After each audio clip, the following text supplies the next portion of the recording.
of the most eye-catching appointments of the committee are Trump's three oldest children, along with his son-in-law, Jared Kushner.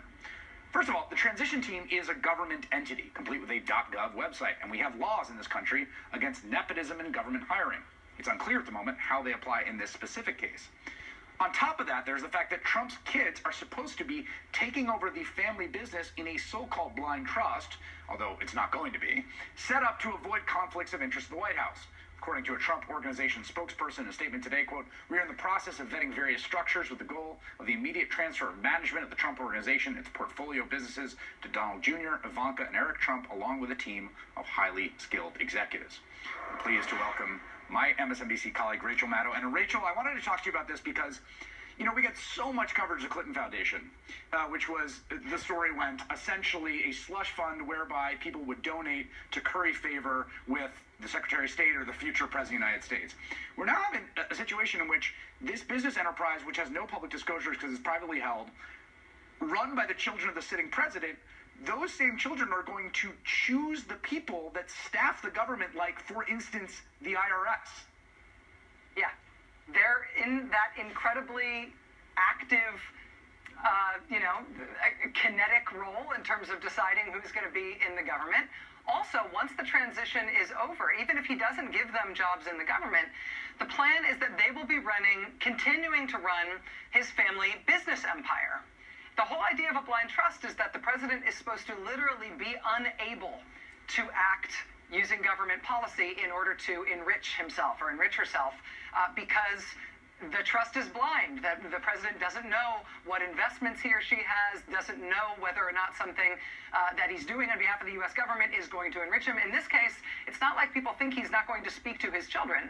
And he'll be in a position to advise them to change things about their investments, to change things about the company's plans in order to account for information that he has specifically because he's president. And there's no way that any of us will ever know that. It is a brick wall of a conflict of interest even after this transition.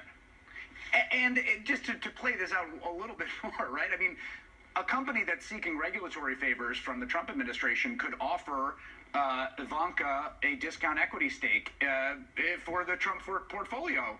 And there's no disclosure. That's an entirely feasible thing that could happen in the United States starting January 20th.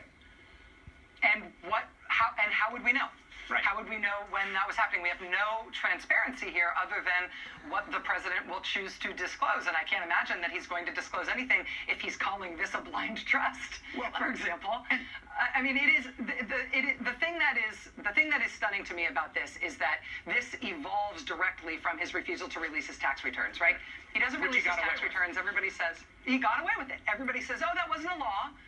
That's just a norm in our politics, and I guess that norm is broken now. I can see why he wouldn't want to disclose his tax returns. It's, an invasion of his financial privacy and all that stuff. But then once you're president, are you still not going to release your tax returns? Are you still not going to tell us about your financial entanglements? We are worried that you are going to use the power of the United States to enrich yourself. And in fact, on day one, they already did. Because on his first .gov web presence, he's listing his Trump properties. He's listing literally the name of his wife's QVC shopping channel jewelry line on his .gov website.